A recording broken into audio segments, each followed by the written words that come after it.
ഓം ഗുരുഭ്യോ നമ. ഓം നമോ ഭഗവതേ വാസുദേവായ. ഓം നമോ നാരായണായ. നാരായണീയം ദശകം 38, ശ്ലോകം 7-8. പീതാംബരം കരവിരാജിത ശംഖചക്രകൗമോദഗീ സരസിജം കരുണാസമുദ്രം രാധാസഹായമതിസുന്ദരമന്ദഹാസം വാദാലേശമനിശം ഹൃദി ഭാവയാമി. ശ്ലോകം 7.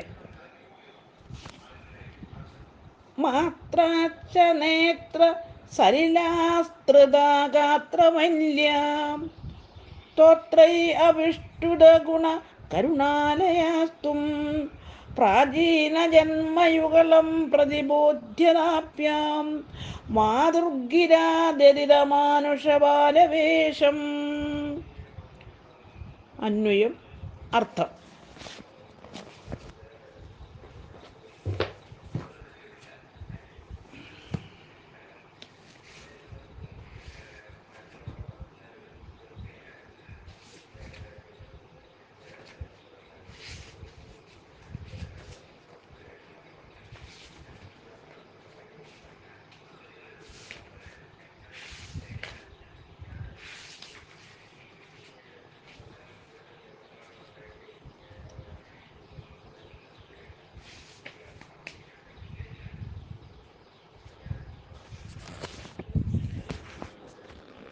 നേത്ര സലിലാസ്തൃത, കർണുനീർ കൊണ്ട് മൂടിയ, ഗാത്രവല്യ, ശരീരത്തോടു കൂടിയ, മാത്രാച്ച, മാതാവായ ദേവകിയാൽ, സ്തോത്രൈ, സ്തുതികൾ കൊണ്ട്, അഭിഷ്ടുത ഗുണ, തുതിക്കപ്പെട്ട ഗുണങ്ങളോടു കൂടിയവനും, കരുണാലയ, കാരുണ്യത്തിൻ്റെ ഇരിപ്പിടവുമായ, തും, അവിടുന്ന്, താപ്യാം, മാതാപിതാക്കളുടെ, പ്രാചീന ജന്മയുഗളം, കഴിഞ്ഞ ജന്മം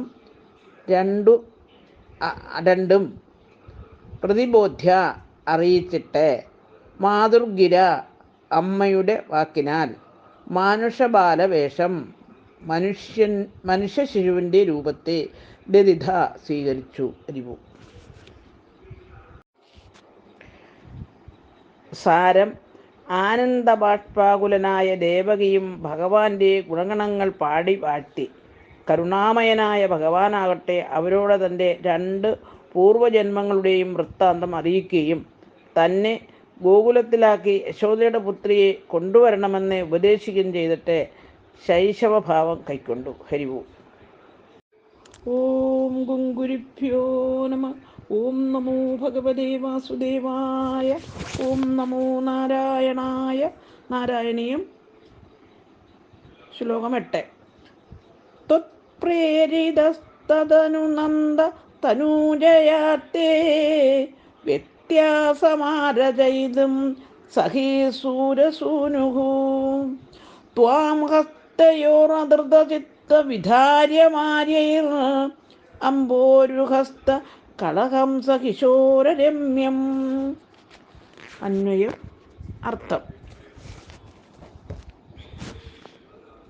തദനു, അനന്തരം, ത്വത്പ്രേരിത, അങ്ങയാൽ പ്രേരിപ്പിക്കപ്പെട്ട, സഖാസുരസൂനു, ആ വാസുദേവൻ, നന്ദതനൂജയ, നന്ദഗോപരുടെ പുത്രിയാൽ, തേ, അങ്ങയ്ക്ക്, വ്യത്യാസം, സ്ഥാനമാറ്റം, ആരചയിതും, ഉണ്ടാക്കുവാനായി, ആര്യ, ശ്രേഷ്ഠന്മാരായ ജനങ്ങളാൽ, ചിത്തവിദാര്യ, ഹൃദയത്തിൽ ധരിക്കപ്പെടേണ്ട, ത്വാം, അങ്ങയെ, അംബോരുഹാക്ഷ, താമരയിൽ സ്ഥിതി ചെയ്യുന്ന, കളഹംസ, അരയന്നത്തിൻ്റെ ശിശുവെന്ന വണ്ണം, കിശോരരമ്യം, മനോഹരമായി, തീരത്തക്ക വിധം, ഹസ്തയോ അധിത, കൈകളിലെടുത്തു. ഹരിവു.